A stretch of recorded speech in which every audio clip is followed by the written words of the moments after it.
Hello and welcome दोस्तों, स्वागत है आपका हमारी आज की एक और नई वीडियो में। तो आज की इस वीडियो में मैं आपको बताने वाला हूँ सोलो लेवलिंग सीज़न 2 एपिसोड 10 के बारे में। तो चलिए करते हैं वीडियो को स्टार्ट। अगर आप चैनल पर नए हो तो जल्दी इस चैनल को सब्सक्राइब कर लो। एपिसोड 10 की स्टार्टिंग होती है जहाँ पे हम देखते हैं जापान के हंटर और कोरियन हंटर्स के बीच में एक फ्रेंडली फाइट स्टार्ट हो रही होती है। वहीं हम देखते हैं वो दोनों टीम 4-4 के लोगों में बढ़ जाते हैं।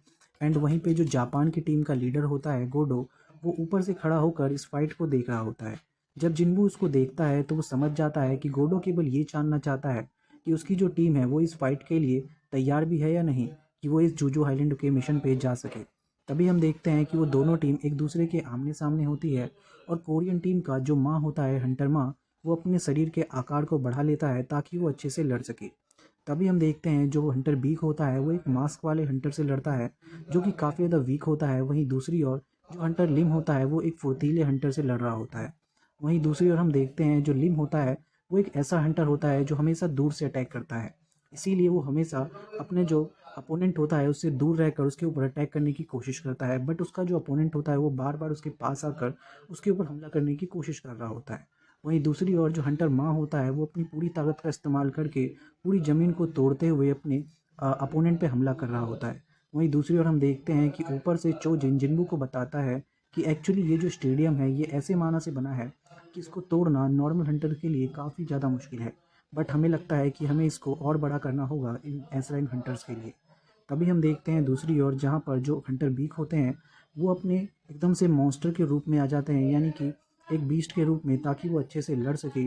एंड हम देखते हैं कि जैसे ही वो गोडो को देखता है वो समझ जाता है कि गोडो केवल ये जानना चाहता है कि हमारी टीम उसके सामने टिक भी पाएगी या नहीं।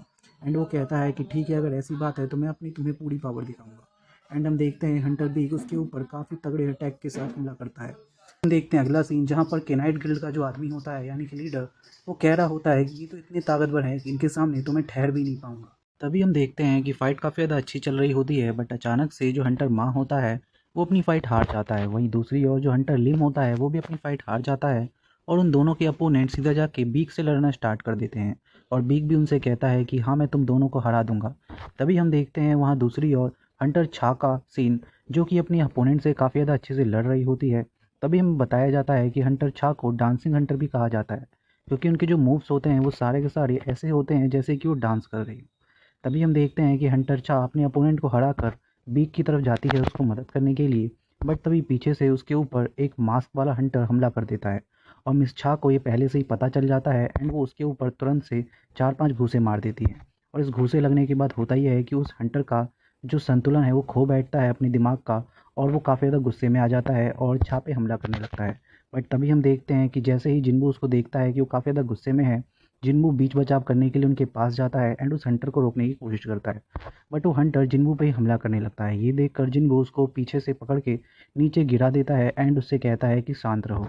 तभी हम देखते हैं कि जैसे ही गोडो ये सारी चीज़ें देखता है वो अपनी सेक्रेटरी से पूछता है कि क्या सच में ये एक जादूगर है, क्योंकि देखने में तो नहीं लगता। एंड देन हम देखते हैं कि बीक भी हार जाता है और जो जिन्बू होता है वो छा को कहता है कि बीक भी हार चुका है, अब तुम भी हार मान लो।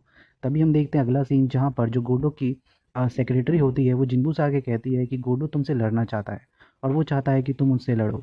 ये सुनकर जिन्बू कहता है कि ठीक है, मैं उससे लड़ूंगा। एंड देन हम देखते हैं कि जो उसकी सेक्रेटरी होती है वो गोडो से आके कहती है कि जिन्बू मान गया है लड़ने के लिए, बट उसकी केवल एक शर्त है कि आप जब उससे लड़ेंगे तो अपनी पूरी पावर से लड़ेंगे। एंड देन हम देखते हैं अगला सीन जहाँ पर हमें दिखाया जाता है जूजू आइलैंड के बारे में, जो कि बता रहे होते हैं न्यूज़ रिपोर्टर्स कि जो जूजू आइलैंड है उस पर अब चौथा रेड होने वाला है। सीन हमें मिस ली का दिखाया जाता है जो कि इस रिपोर्ट को देख रही होती है टीवी पे और सोच रही होती है कि मुझे भी इस जूजू आइलैंड के मिशन में भाग लेना चाहिए एक सपोर्टर के तौर पे। एंड वो भी इसके लिए जाने के लिए तैयार हो जाती है। वही हमें अगला सीन दिखाया जाता है जहाँ पर जो जिन्बू होता है वो फाइट के लिए तैयार हो जाता है और बाकी सारे हंटर्स उनको देख रहे होते हैं। तभी हम देखते हैं मिस छा बीक से बोलती है कि अच्छा, एक बात बताइए, क्या आप इस फाइट को रोकेंगे नहीं, क्योंकि ये तो बिल्कुल भी बराबरी की फाइट नहीं है। तभी हम देखते हैं बीक जो होता है वो अपने दिमाग में कहता है कि मैं इस फाइट को नहीं रोक सकता, क्योंकि ये पूरी तरीके से बराबरी का फाइट है, क्योंकि जिन्बू अपनी ताकत को बढ़ा सकता है। तभी हम अगला सीन देखते हैं जहाँ पर जैसे ही उनकी फाइट स्टार्ट होती है, जिन्बू जैसे ही कुछ कहने वाला होता है गोडो एकदम से उसके ऊपर हमला कर देता है, बट जिन्बू उसके हमले से बच जाता है। एंड देन हम देखते हैं कि जो गोडो होता है वो जिन्बू जिन्बू के ऊपर काफ़ी सारे लगातार हमले करता है, बट जिन्बू केवल उनको डॉज करने की कोशिश करता है, उसके ऊपर एक भी हमले नहीं करता। तभी हम देखते हैं कि अचानक से जो गोडो होता है उसको काफ़ी ज़्यादा चिढ़ मचती है ये देखकर, और वो अपनी काफ़ी ज़्यादा पावर का इस्तेमाल करता है, जिसके बाद जो जिन्बू होता है उसे उसका हाथ पकड़ना पड़ता है।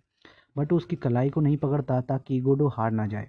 एंड ये देखकर गोडो काफ़ी ज़्यादा चिढ़ जाता है कि उसने उसके ऊपर हमला नहीं किया। एंड तभी हम देखते हैं गोडो अपना पूरा ऑरा रिलीज़ कर देता है, साथ में जिन्बू भी जब उसको ये करते हुए देखता है तो वो भी काफ़ी ज़्यादा चिढ़ जाता है, एंड वो भी अपना पूरा ऑरा रिलीज़ कर देता है फाइट के लिए। बट तभी हम देखते हैं कि उनके साथी उनको आके पकड़ लेते हैं और उनसे कहते हैं कि बस जिन्बू, अब तुम्हें नहीं लड़ना है। देन हम देखते हैं जो माँ होता है, हंटर माँ, वो जिन्बू से कहता है कि अरे वाह, तुम तो काफ़ी ज़्यादा अच्छी तरीके से लड़े, मुझे तो विश्वास ही नहीं हो रहा कि तुम एक जादूगर हो। तभी हम देखते हैं जो हंटर जिन्बू होता है वो सोचता है कि ये लोग एक एस रैंक हंटर्स हैं, बट फिर भी इनको ये नहीं पता चला कि मैंने इनके शैडो के अंदर अपनी शैडो आर्मी के सोल्जर्स को छुपा दिया है। अगला सीन हम देखते हैं जहाँ पर गोडो जैसे ही फाइट खत्म होती है एसोसिएशन से बाहर निकलता है, एंड अपनी कार में बैठकर अपने एक आदमी को फ़ोन करता है एंड उसे बताता है कि पूरे कोरिया में केवल एक ही हंटर बहुत ज़्यादा ताकतवर है, उसका नाम है संग जिन्बू। बट तभी वो आदमी उसे बताता है कि इस पूरे मिशन पे जाने वाले लोगों में तो उसका नाम ही नहीं है, और ये सुनकर गोडो काफ़ी ज़्यादा हैरान होता है। देन हम देखते हैं कि बीक और बाकी हंटरों को भी इस बारे में पता चलता है, एंड वो भी काफ़ी ज़्यादा हैरान होते हैं। वहीं दूसरी ओर हमें दिखाया जाता है कि जिन्बू अपनी माँ और बहन के साथ बैठकर डिनर कर रहा होता है, जिसके बाद हमें समझ में आ जाता है कि वो क्यों जूजू आइलैंड मिशन पे नहीं जाना चाहता। अगला सीन हम देखते हैं जहाँ पे हमें जूजू आइलैंड का सीन दिखाया जाता है, जहाँ पर जो एंट्स होती हैं वो एक दूसरे को मारकर खा रही होती हैं ताकि उनकी पावर बढ़ सके। वहीं दूसरी ओर जो उनकी रानी होती है वो अपनी सिग्नल से अपने बच्चे को अंडे से बाहर निकलने के लिए बता रही होती है। तभी हम देखते हैं कि वहाँ पर बहुत सारे अंडे होते हैं, जिनमें से एक अंडा बहुत बड़ा होता है, एंड अचानक से वो अंडा फूटता है एंड उसके अंदर से एक बहुत बड़ा एंट बाहर आता है। एंड जैसे ही वो बाहर आता है वो अपने शरीर का कलर लाल से काला कर देता है, जिसको देखकर ही पता चलता है कि वो जो एंट है वो कितना ज़्यादा ताकतवर है। तभी हम देखते हैं अगला सीन जहाँ पर हमें दिखाया जाता है कि जैसे ही जूजू आइलैंड का रेड स्टार्ट होता है, सब जगह खबर आने लगती है न्यूज़ पे कि पहले जो वो एंट हुआ करते थे वो काफ़ी ज़्यादा कमज़ोर थे, बट आजकल वो काफ़ी ज़्यादा ताकतवर हो चुके हैं और उड़ भी सकते हैं। और इसका एक एग्जाम्पल दिया जाता है उस एंट के द्वारा जो कि शहर में घुस आया था। देन हमें अगला सीन दिखाया जाता है जहाँ पर बीगोंग कुछ बच्चों को खेलते हुए देखता है, एंड उसे याद आता है कि कैसे उसने अपने दोस्तों से प्रॉमिस किया था कि वो दुनिया के लोगों के लिए लड़ेगा। देन हम अगला सीन देखते हैं जहाँ पर जो ली होती है वो भी इस टीम को ज्वाइन करने के लिए जा रही होती है। वहीं दूसरी ओर जो हम देखते हैं हंटर गो को, जो कि प्रेसिडेंट होते हैं, एंड वो भी कह रहे होते हैं कि फाइनली ये चौथा मिशन स्टार्ट हो चुका है। देन हम देखते हैं अगला सीन जहाँ पर हमें अगले दिन का सीन दिखाया जाता है, जहाँ पर जो रेड है वो स्टार्ट हो चुकी होती है, एंड जोजो आइलैंड को सारे के सारे शिप्स ने चारों तरफ से घेर रखा है बहुत सारे हंटरों के साथ। एंड देन हम देखते हैं कि वो सारे हंटर जोजो आइलैंड पे पहुंच जाते हैं एक मिशन के लिए। एंड देन हम देखते हैं बीक को, जो कि जैसे ही बीगुंग को देखता है अपनी टीम में, वो ये देख के काफ़ी ज़्यादा खुश हो जाता है, बट उसको जल्दी से एक ताना देते हुए कहता है कि मुझे लगता है कि तुम नहीं जीत पाओगे और इस बार मैं ही जीतूंगा। बट तभी बीगुंग कहता है कि मैं एक हीलर हूँ और मुझे लगता है कि तुम्हें मेरी ज़रूरत पड़ेगी। देन हम देखते हैं कि वो दोनों इस रेड पर जाने के लिए तैयार हो जाते हैं, एंड देन वो लोग एक शिप में बैठे होते हैं जहाँ पर एक कैमरामैन भी बैठा होता है जो कि शूटिंग करने आया होता है इस मिशन की।